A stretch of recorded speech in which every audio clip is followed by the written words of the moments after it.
অমলকান্তি আমার বন্ধু। স্কুলে আমরা একসঙ্গে পড়তাম। রোজ দেরি করে ক্লাসে আসতো, পড়া পারত না। শব্দরূপ জিজ্ঞেস করলে এমন অবাক হয়ে জানালার দিকে তাকিয়ে থাকতো যে দেখে ভারী কষ্ট হতো আমাদের।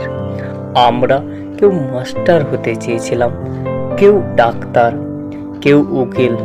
অমলকান্তি সেসব কিছুই হতে চায়নি। সে রোদ্দুর হতে চেয়েছিল। ক্ষান্ত বর্ষণ, কাক ডাকা বিকেলের সেই লাজুক রোদ্দুর, জামরুলের পাতায় যা নাকি অল্প একটু হাসির মতো লেগে থাকে। আমরা কেউ মাস্টার হয়েছি, কেউ ডাক্তার, কেউ উকিল।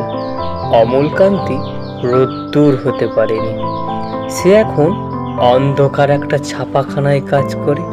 মাঝে মধ্যে আমার সঙ্গে দেখা করতে আসে, চা খায়, এটা ওটা গল্প করে, তারপর বলে উঠি তাহলে।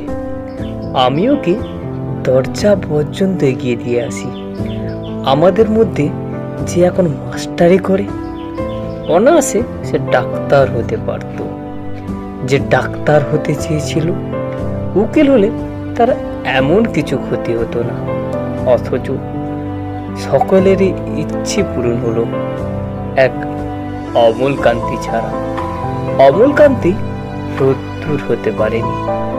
সেই অমলকান্তি রোদ্দুরের কথা ভাবতে ভাবতে ভাবতে ভাবতে একদিন রোদ্দুর হতে চেয়েছিল।